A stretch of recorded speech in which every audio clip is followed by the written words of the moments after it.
اللهم صل وسلم وبارك عليه وعلى آله.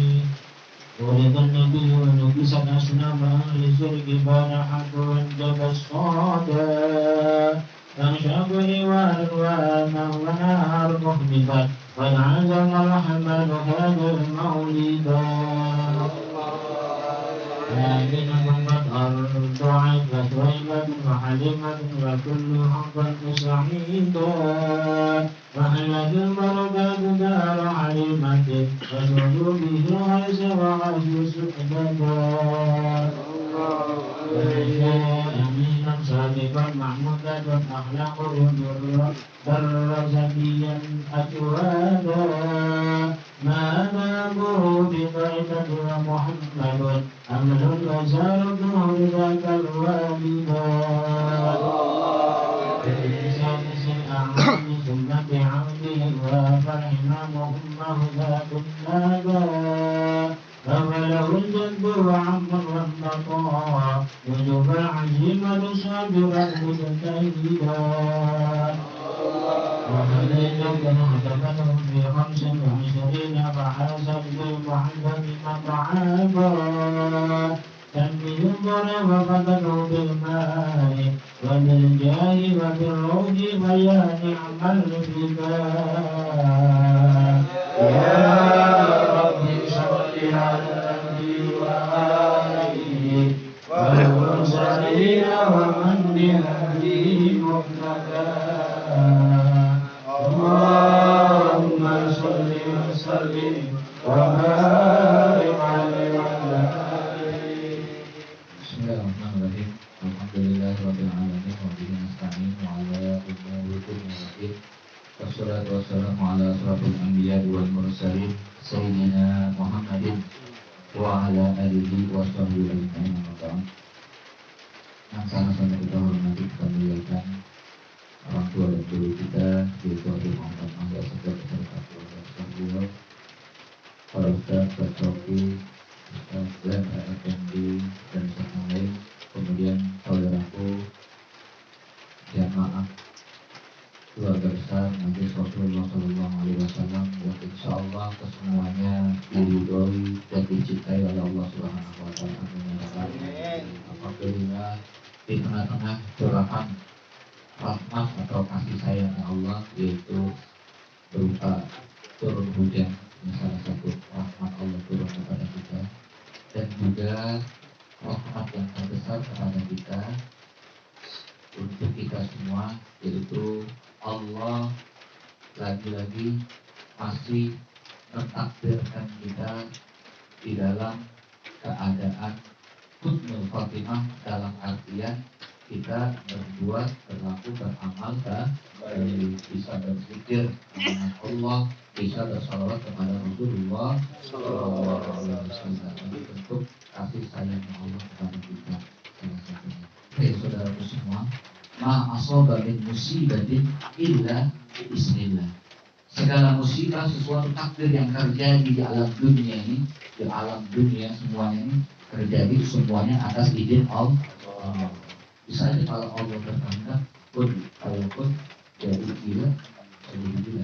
Makanya kita harus bersyukur, sekali lagi kita harus bersyukur. Ya, bersyukur kepada Allah dengan melihat ya, untuk urusan dunia, melihat yang di bawah kita, ilaman asbara minna, pada orang yang di bawah kita.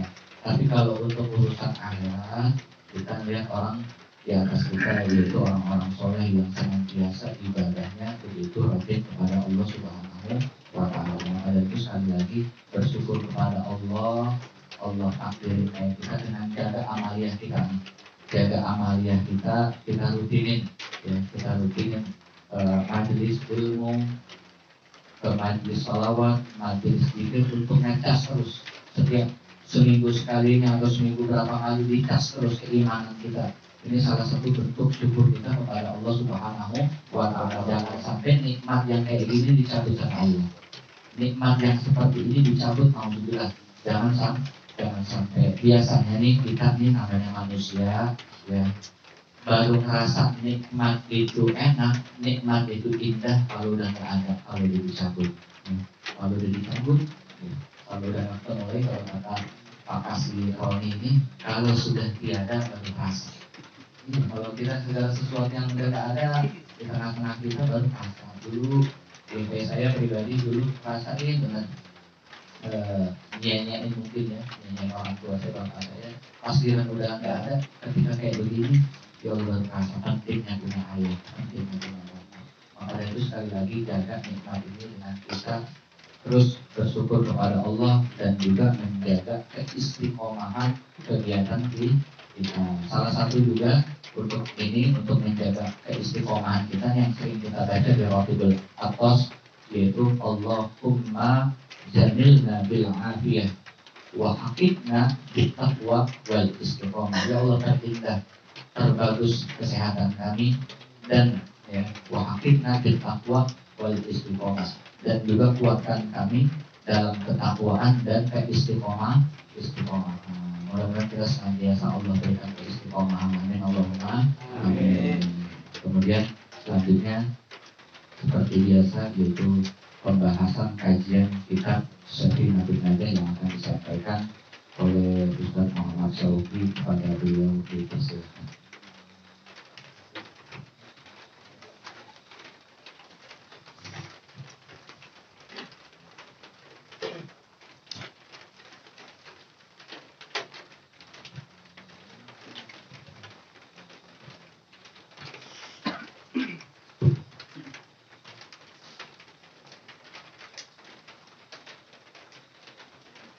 Assalamualaikum warahmatullahi wabarakatuh. Al-Fatihah.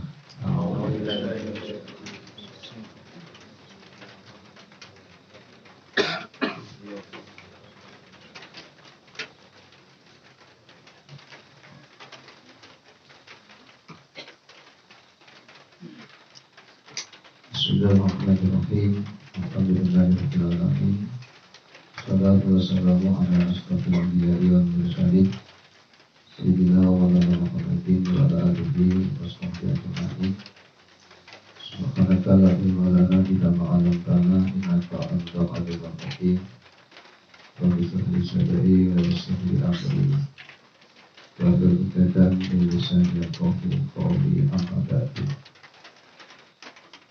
Yang sama-sama kita muliakan dan kita hormati orang tua kita, guru kita, Habib Makali Asyikal beserta keluarga besarnya. Yang saya hormati Ustaz Sofian dan Ustaz-Ustaz yang lain, bapak-bapak dan saudara-saudara sekalian yang kami hormati.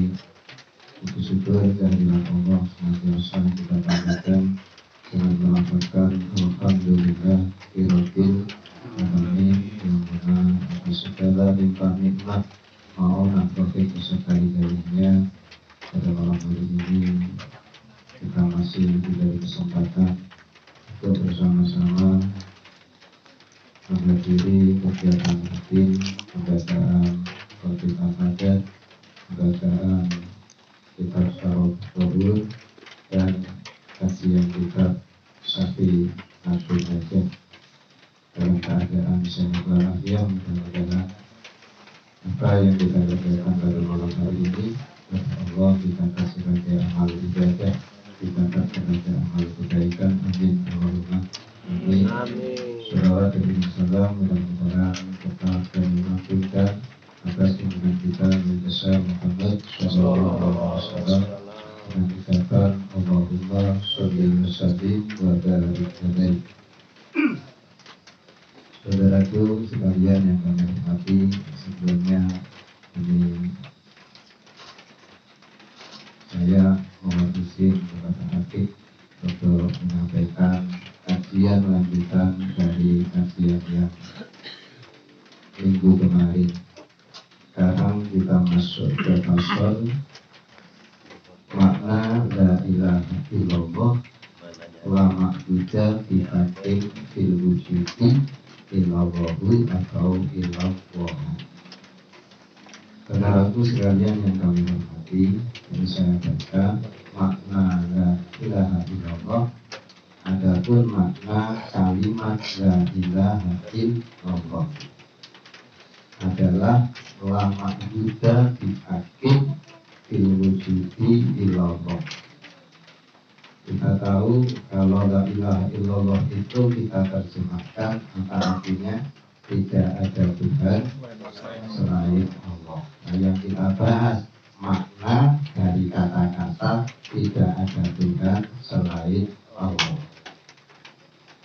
Makna dari la ilaha illallah ini adalah lama Buddha dihakim fil wujudi ilallah. Tidak ada yang layak disembah dengan hak di dalam wujudnya kecuali Gusti Allah. Berarti satu-satunya al-ma'bud, satu-satunya yang layak dan patut disembah ini hanya satu, yaitu Allah Subhanahu wa Ta'ala. Nah, menyembah ini apa? Menyembah ini ya beribadah. Jadi la ilaha illallah itu kalau dijabarkan luas sekali. Makna dari menyembah ini sangat luas sekali. Nanti akan kita bahas tentang menyembah kepada Allah. Saudaraku sekalian yang kami hormati, kalimat la ilaha illallah ini disebut sebagai miftahul jannah, sebagai kunci surga. Tanpa kalimat itu maka seseorang ini tidak akan bisa masuk surga. Tanpa kalimat la ilaha illallah seseorang ini tidak akan pernah masuk surga. Rasulullah Shallallahu Alaihi Wasallam bersabda, "Man qala la ilaha illallah dakhalal jannah." Barang siapa yang pernah mengatakan, pernah mengikrarkan, pernah mengucapkan la ilaha illallah, maka dia akan masuk surga. Mudah-mudahan kita semuanya ini termasuk ahli surga. Dengan saya ini mengucapkan kalimat la ilaha illallah. Terus kemudian kalimat la ilaha illallah itu disebut juga kalimat tauhid. Karena di dalamnya ini mengesahkan Allah, jadi mengsatukan Allah, tidak menduakan, mentigakan atau memperbanyakan Allah. Jadi satu-satunya Tuhan yang hak disembah di dalam wujudnya adalah Gusti Allah. Karena di luar kita, di luar orang Islam, orang-orang musyrik, orang-orang non-muslim, mereka juga punya sesembahan. Mereka punya Tuhan yang mereka anggap sebagai Tuhan. Sebenarnya bukan Tuhan, tapi mereka yakini sebagai Tuhan. Seperti ada sekelompok manusia ini yang menyembah matahari, ada ya, yang menyembah bulan, yang menyembah batang pohon, yang menyembah patung atau berhala. Menurut keyakinan mereka itu adalah sesembahan. Itu adalah makhluk bagi mereka, sesuatu yang disembah oleh mereka. Tapi makhluk atau hal-hal yang mereka sembah itu bukan makhluk bihaqil fil wujudi, tetapi makhluk batilun fil wujud. Berhala yang disembah batil, ada tapi batil. Matahari yang disembah, yang dijadikan sebagai sesembahan atau Tuhan, ada tapi batil. Kalau Allah tidak demikian. Allah itu satu-satunya zat yang layak disembah dengan hak di dalam wujudnya. Terus kemudian kalimat la ilaha illallah itu disebut juga dengan kalimatul ikhlas wan najah. Yang mana kalimat la ilaha illallah ini bisa mengantarkan kepada orang yang mengucapkan kalimat la ilaha illallah kepada keselamatan dunia dan kepada keselamatan akhirat. Bapak-bapak dan saudaraku sekalian yang kami hormati, kembali kepada makna la ilaha illallah. Makna la ilaha illallah dari apa? Tidak ada yang berhak disembah dengan hak di dalam wujudnya kecuali Gusti Allah. Nah sekarang menyembah itu berarti beribadah, termasuk pikiran kita pada malam hari ini adalah bagian apa? Adalah bagian menyembah, adalah bagian mengabdi kepada Allah Subhanahu wa Ta'ala. Walhasil segala bentuk ritual kebaikan, segala bentuk ritual ibadah yang kita niatkan, yang kita ikhlaskan hanya semata-mata mengharap ridha Allah, maka itu adalah bagian makna kalimat la ilaha illallah. Maka seseorang ini kalau memang benar-benar mau memaknai atau menerjemahkan kalimat la ilaha illallah, mempraktekkan makna kalimat la ilaha illallah dalam kehidupannya sehari-hari, walhasil orang itu akan menjadi orang yang baik. Orang yang benar-benar la ilaha illallah ini melekat di dalam hatinya, orang yang benar-benar kalimat la ilaha illallah ini berada di dalam dadanya, tentu orang itu akan menjadi orang yang baik. Nah, kebaikan yang didasari karena Allah ini adalah bagian makna dari kalimat la ilaha illallah. Kemudian untuk selanjutnya ini ada keutamaan la ilaha illallah. Salah satu keutamaan la ilaha illallah ini disampaikan oleh Rasulullah Shallallahu Alaihi Wasallam, man qala la ilaha illallah salasa marratin fi yaumihi kanat lahu kafaratun bi kulli dzambin asabahu fi dzikal yaumi. Barang siapa yang mengucapkan la ilaha illallah, ayo kita sampaikan la ilaha illallah, la ilaha illallah, la ilaha illallah, la ilaha illallah. Barang siapa yang mengucapkan kalimat la ilaha illallah tentunya dengan hati yang ikhlas, dengan keyakinan 3 kali pada harinya. Misalkan hari tadi kita mengucapkan kalimat la ilaha illallah sebanyak 3 kali, zikiran la ilaha illallah sebanyak 3 kali, maka la ilaha illallah yang kita baca 3 kali itu menjadi penghapus kafarat, menjadi yang menghapus pada setiap dosa yang kita lakukan pada hari itu. Tapi tentunya dosa yang dimaksud di sini adalah dosa-dosa kecil. Misalkan apa bahasanya, bohongin istri misalkan. Oh kemana Pak? Mau kerja, ternyata mancing. Ternyata mancing, ini kan dosa kecil. Ngapusi. Nah ini akan dosa itu akan terhapus dengan kalimat la ilaha illallah. Jadi semakin kita banyak membaca la ilaha illallah, maka kecerdasan rohani kita, kecerdasan spiritual kita ini akan semakin bertambah. Karena orang ini selain cerdas secara intelektual, cerdas secara akal, ini juga harus cerdas secara rohani. Termasuk bagaimana cara mencerdaskan rohani itu dengan cara zikiran, dengan cara ngaji semacam ini adalah salah satu bentuk untuk mencerdaskan rohani. Bapak-bapak sekalian yang kami hormati, untuk selanjutnya pasal yang berikutnya, Bismillahirrahmanirrahim. Alamatul bulugi sarasun tamamu khamsa asrata sanatan bidakari wal unsa wal iktilamu bidakari wal unsa litis isinina wal haidu bil unsa litis isinina. Saudaraku sekalian yang kami hormati, untuk pasal berikutnya ini membahas tentang tanda-tanda balik.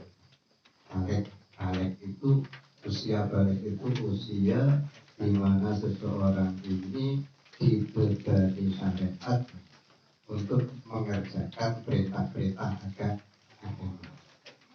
Ini dibebankan sejak kita berusia balik. Sekarang balik itu ada tandanya. Misalkan Manglen ini ngaku-ngaku balik. Nanti dilihat dulu, ada tanda-tanda baliknya enggak?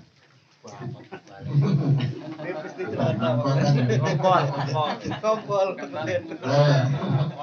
Balik kedua. Ya, makanya nanti kita buktikan. Kita semuanya yang ada sudah balik apa belum? Belum sunat berarti. Jadi tanda-tanda kebalikan seseorang itu ada 3. Yang pertama, tamamu khomsa asrota sanatan. Jadi sempurnanya usia 15 tahun. Bapak punya anak ini usianya 2, 15 kebalik ini ada. Jadi 51. Kita sudah balik. Pokoknya yang hadir di sini usianya kok 15 tahun, sudah sempurna 15 tahun, ini sudah dipastikan balik. Ini berarti harus wajib mengerjakan perintah-perintah agama sesuai dengan kemampuannya. Bapak-bapak punya anak di rumah, anak laki-laki atau anak perempuan, usianya sudah 15 tahun, sempurna 15 tahun, berarti sudah balik. Wajib untuk diperintahkan mengerjakan perintah-perintah agama, termasuk sholat, termasuk puasa ketika Ramadan, termasuk apalah semua perintah-perintah agama ini harus dikerjakan. Kalau tidak mengerjakan otomatis dosa. Nah, itu yang pertama. Sudah head atau belum anaknya yang 15 tahun di rumah? Kok sudah 15 tahun walaupun belum head? Ini sudah balik. Punya anak laki-laki sudah 15 tahun belum pernah mimpi basah, belum pernah keluar sperma. Artinya kalau punya anak, bapak punya anak sudah usia 15 tahun, dipastikan, kamu sudah pernah keluar mani. Keluar mani apa Pak? Pokoknya keluar mani, entah kamu mimpi atau tidak, atau pas kamu lamun tiba-tiba keluar, berarti sudah balik. 15 tahun belum keluar mani sudah balik. Terus kemudian ini berlaku untuk laki-laki dan untuk perempuan. Pokoknya usianya sudah 15 tahun berarti sudah balik. Sudah atau belum keluar mani sudah balik. Kira-kira seperti itu. Paham ya Pak? Gak paham kok dilamunkan di rumah. Terus berikutnya wal ikhtilam fil zakari wal unsa litis di sinina. Ikhtilam itu keluar mani, tidak harus mimpi. Keluar mani bisa ngelamun, bisa ya. Ngelamun bisa keluar sperma. Atau mimpi yang satu-satunya mimpi yang sering menjadi kenyataan ini adalah mimpi keluar mani. Kira-kira dulu kita seperti itu ya. Awal-awalnya balik itu kayak gitu biasanya, ya. Normalnya seperti itu. Jadi habis lihat YouTube misalkan, lihat YouTube zamannya aneh, akhirnya malamnya ke bawah sampai mimpi, tahu-tahu bangun tidur basah semuanya. Dan usianya ini sudah mencapai 9 tahun. Usianya sudah 9 tahun.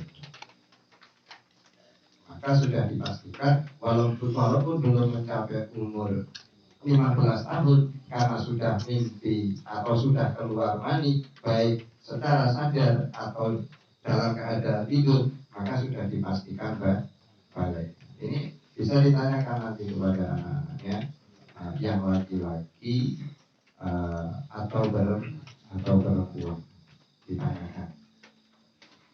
Terus kemudian yang ketiga, tanda-tanda balik wal haidu fil unsa. Ini hanya berlaku untuk perempuan. Jangan salah, nanti anaknya laki-laki dia sudah keluar darah.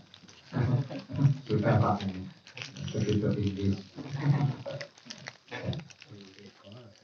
Yang ketiga, tanda-tanda balik itu haid. Haid. Haid itu apa definisinya? Ya darah yang keluar dari kemaluan perempuan dalam kondisi sehat, bukan dalam kondisi sakit. Tapi kalau kondisi sakit, darah yang keluar itu bahasanya macam-macam, termasuk istihadah atau darah penyakit dan lain sebagainya. Apalagi darah ketutup, macam-macam. Wal haidu fil unsa litis isinina. Dan haid bagi perempuan yang usianya ini telah mencapai usia 9 tahun. Usianya sudah 9 tahun. Kalau belum haid berarti belum balik. 11 tahun belum haid, belum balik. Begitu seterusnya sampai 15 tahun kok belum haid, berarti sudah balik. Paham ya? Jadi anaknya ditanya, anaknya yang umurnya 9 tahun ke atas ditanya, loh udah apa keluar darah? Sudah keluar darah, kalau jawab sudah berarti sudah balik. Bapak-bapak sekalian, namun demikian wajib bagi orang tua, wajib bagi kita orang tua, wajib alal kifayah, tidak wajib aib. Wajib bagi kita orang tua yang punya anak yang belum masuk usia balik, wajib untuk melatih kepada anak-anak kita untuk mengerjakan perintah-perintah agama seperti sholat, seperti wudhu, seperti puasa kalau di bulan Ramadan. Tujuannya apa? Tujuannya untuk melatih anak-anak kita supaya kelak ketika mereka dewasa ini sudah terbiasa dan tidak mau meninggalkan ajaran-ajaran atau perintah-perintah agama. Bapak yang kami hormati, saya kira itu untuk materi pada malam hari ini. Mudah-mudahan apa yang sedikit kami sampaikan bisa bermanfaat khususnya kepada saya dan umumnya kepada bapak-bapak sekalian. Amin. Amin. Wallahul muwaffiq ila aqwamit thoriq. Wassalamualaikum warahmatullahi wabarakatuh. Terima kasih kepada Ustaz Sofi yang telah menjabarkan kitab Sahih Nabi dari pembahasannya tentang kalimat la ilaha illallah dan juga tentang tanda-tanda balik. Kalau bahasa saya Sofi bilangnya begiar. Biasa begiar itu kalau laki umumnya juga selain tanda-tanda tadi itu yang disebutkan sama Sofi, biasanya suaranya udah mulai berubah. Suaranya udah mulai berubah agak ngegas gitu, baik itu laki ataupun perempuan. Dan juga kalau laki biasanya bergojakun tuh. Ini Pak, selain tanda-tanda yang disebut ini biasanya gitu. Kalau perempuan ada yang beku juga. Jerawat. Ya, jerawat masih disebutin. Terima kasih.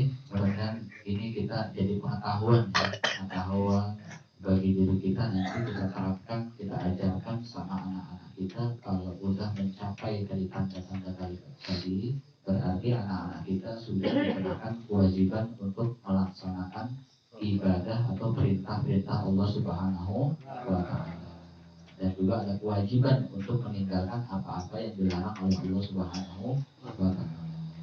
Kemudian ada pengumuman, ini undangan dari Pondok Pesantren Darul Ma'rifat dalam rangka milad. Milad itu ulang tahun, bahasa Inggrisnya anniversary. Ada yang bilang happy birthday juga, macam-macam. Dan pokoknya milad ulang tahun Pondok Pesantren Darul Ma'rifat yang ke-14. Kita semua diundang untuk mengikuti acara sholawatan ya, sholawatan bersama. Harinya hari Sabtu malam Minggu, tepatnya ba'da Isya. Alamatnya di Pondok Pesantren Darul Ma'rifat Abung Tinggi, Kabupaten Lampung Utara, Negara semua bisa menghadiri acara ini. Amin Allahumma. Kemudian acara ini akan diisi oleh Habib Umar, ya, bin Mukhtar Al-Haddad dari Teluk Betung, kemudian putra beliau Habib Fahmi bin Umar Al-Haddad, dan juga akan diisi oleh Habib Abdurrahman bin Hasan Al-Haddad dari Kota Bumi. Kalau Abdurrahman bin Hasan Al-Haddad dari Kota Bumi, kita sama-sama berdoa mudah-mudahan bisa menghadiri acara ini. Kemudian sebelum kita tutup dengan doa, nanti kita seperti biasanya ini kita jadikan kebiasaan kita nanti setelah doa kita keliling salaman, musafahat salaman semuanya tanpa terkecuali. Terima kasih. Mari kita tutup acara dengan membaca doa. Bismillahirrahmanirrahim. Alhamdulillahirabbil alamin. Allahumma shalli wa sallim ala sayyidina Muhammadin fil awwalin wa shalli wa sallim ala sayyidina Muhammadin fil akhirin wa shalli wa sallim ala sayyidina Muhammadin bin nabiyyin. Amin. Wa shalli wa sallim ala sayyidina Muhammadin fil mursalin wa shalli wa sallim ala sayyidina Muhammadin fil mala'il a'la ila yaumiddin wa shalli wa sallim ala sayyidina Muhammadin wa ala alihi wa sahbihi ajma'in. Ya Rabbi bil mukhtari akrim syafi'in aslih lana al-ahwala jannibna rada wasli su'unal muslimina wa abihim wa tawallahum wa dafa' surura man yatada. Ya Rabbi wajma' sanahum wal tufihim wansur bihim dinan nabi wa ayyida sabbit lana al-aqdama wa ghfir zanbana wansur bina bil qawni anwarul huda. وانظر إلينا أجمعين وآفنا شرا وزهرا واشفنا من كل داء حسن اليقين منك حلنا وهمنا واهم إيمانا واكفنا شر الأعداء واقض لنا الحاجات أجمعها وزد يا واسع الإفضال منك محاميدا أختم لنا الأعمار بالحسنى وبالفردوس فاجمعنا بطه أحمدا وبمحمد الصدق نشاهد وجهه بفضائل القدس منازل شهداء وبجاهه يا رب فاجعلنا به من عسل القوم الكرام السعداء وأدم صلاتك والسلام عليه ما حب الصبا بالفتح أو حاد هادا والآل أهل الطول وصحب الكرام وتابعين بها بك تخرج كدا. سبحان ربك رب العزة عما يصفون وسلام على المرسلين والحمد لله رب العالمين. Kita baca qasidah Rasul. Ya Rabbana inna rabbana wa lana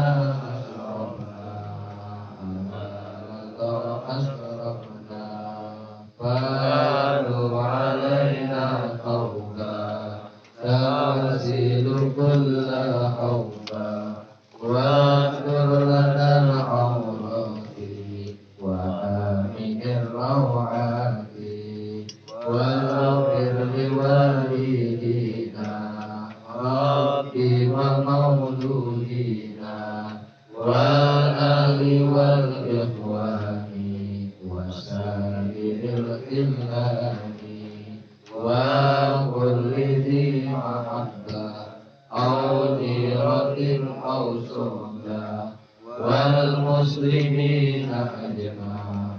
آمين يا رب الأسماء فضلا وجودا منا لا باكتساب منا بالمصطفى الرسول نرضى بكل سوء صلى وسلم ربي عليه عد الحب وآله وصحبه إلى نفس صحبي والحمد لله بالبدء والتنام.